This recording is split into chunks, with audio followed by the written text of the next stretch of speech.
আজকের ইস্যুটা কি? সকাল থেকে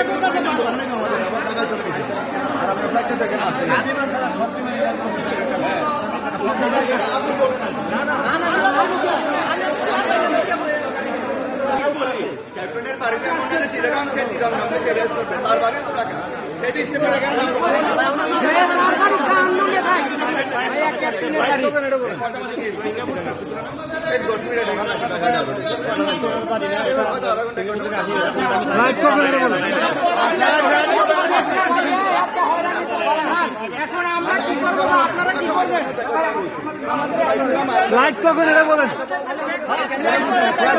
আমরা কি বাংলাদেশের কি টিকিট কেটে বিমান বাংলাদেশের কি টিকিট কেটে আমরা বাংলাদেশের নাগরিক হইয়া আমাদের অপরাধ যে আমাদের সবকিছুতে বঞ্চিত লাঞ্ছনা, ঠিক আছে, এই লেজি কোনো আমাদের কোনো নাই, মানে কেয়ারিং নেই। আমাদের কোনো খোঁজ খবর নিতে আসে আমরা 180 জন যাত্রী হই না আমরা, হ্যাঁ, আমার কোনো খোঁজ খবর না, আর কোনো অ্যান্সারও দিতে পারে না। আমরা কোন শুনলাম বাংলাদেশ থেকে চট্টগ্রাম থেকে ঢাকায় বসলাম, বলতে পারতেছে না আমাকে অপরাধটা কি, আমাকে আনলই বাকে, আমাদেরকে আনলই বাকে।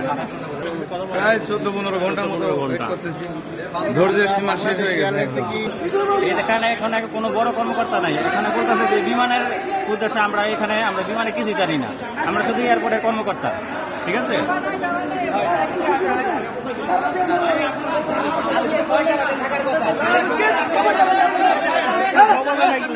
চিটাগাঙে আসার পর তো এখন তো অনেক অনেক ধরনের ভোগান্তি আছে।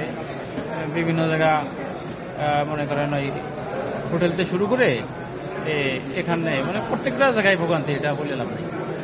এখানে কি কোনো বিমানের লোক পেয়েছেন কিনা, তারা ফ্লাইটের বিষয়ে কিছু জানিয়েছে কিনা?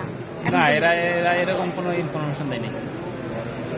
এরা সঠিক কোনো তথ্য কোনো সময় আমাদেরকে সরবরাহ করতেছে না। আমরা বিভিন্ন ভাই আমরা মুখে মুখে বিভিন্ন জনের যে কথা বলতেছি, এটাই মানে এখন অনিশ্চয়তা দেখা দিয়েছে যে এটা টোটালি অনিশ্চয়তা। কখন যাবে পরিবারের সবাই উদ্বিগ্ন, বিভিন্ন জন অনেক দূর দূরান্ত থেকে গাড়ি থেকে আসছে, এখানে এয়ারপোর্টে অনেকেই বসে আছে। আমরা তো মানুষ, আমরা তো রক্ত মাংস মানুষ, অন্য কিছু না। দায়িত্ব পালন করতে পারবে না তারা, দায়িত্ব নিয়ে বসে আছে কে?